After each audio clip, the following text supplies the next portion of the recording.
#FreeMillie. These two-word hashtag had a huge impact in Nintendo on 2020. This was one of the biggest controversies that Nintendo ever had to face. And once again, it started Nintendo against their own community. So today, we'll look back on what happened with FreeMillie.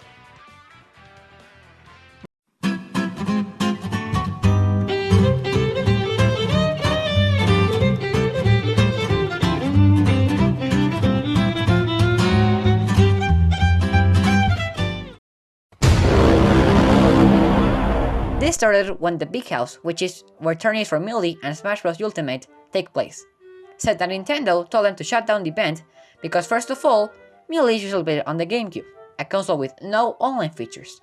So the team on the Big House decided to use an emulator called Sleepy that lets you play old games online, and you know Nintendo, they hate emulators.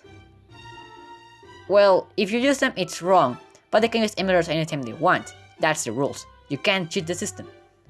So people got mad at this, and this is where FreeMillie started. And it all got very problematic. But before we go into that, this is what we're gonna see on this video. Number 1, the start. Number 2, the problems. Number 3, what Nintendo did. And number 4, the conclusion.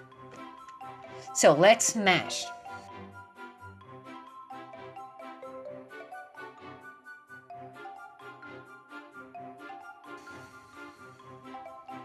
Now this is where the controversy started. A lot of people were mad at Nintendo doing their videos, posts, or social media, or even other social media. People started to spam FreeMillie. Even people changing their names on socials to embrace #FreeMillie. Nintendo was concerned. Everyone in the Millie community were against them, and they canceled a live stream of a Splatoon 2 tourney because of that spam. Now technically, Nintendo was in the right, because the Big House was using an illegal way to play Millie. But in the other hand, these are two arguments very solid. Number 1, it's Millie.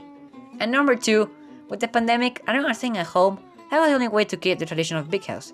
People just wanted to play Millie, and Nintendo wasn't letting them. Now, for you, who's the bad guy? Nintendo or the Big House? Nintendo that treated the Big House like criminals for using a Sleepy, despite the pandemic that was in that moment stopping everyone from going outside, or the Big House, who wanted to solve the problem keeping a tourney for the Millie players. Because the Ultimate does have a line, but that solution being them using an illegal way to play Millie, not like Nintendo wants. What side are you on? The Millie community or Nintendo? Now let's go to the next part.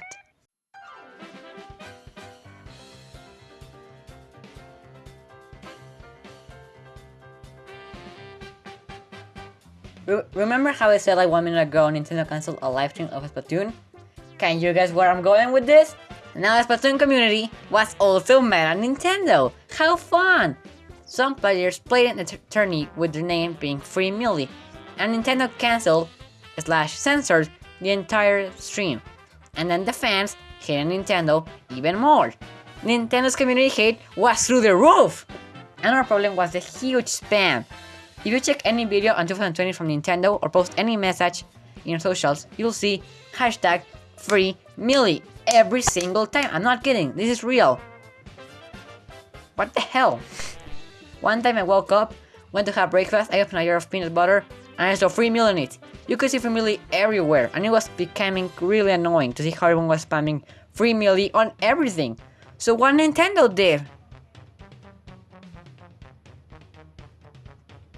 Well, this is where things get weird, because Nintendo didn't do anything about it, and the community realized Nintendo was not going to do anything about it. It's Nintendo. So they just stopped, waited for the pandemic to reduce, and then went to the tourney on December of 2020. Check their Twitter. And after Sephiroth got released, everyone forgot and started complaining about Sephiroth instead. And no one really won. FreeMillie in the end was forgotten by the community. And now for the final part.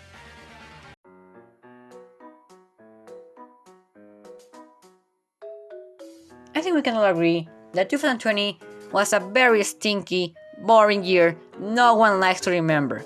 We didn't have an E3 presentation from Nintendo, and Nintendo was a jerk, the Game Awards were a joke, and the most weighted game, Cyberpunk, was a scam. So yeah, bad year. I hope you enjoyed my series and my channel. Thank you so much for watching this mini-series. I enjoyed doing it a lot. Remember to like and subscribe. This is the Gamer Ghost, and I say hooray for 2021! It's been at least better than 2020.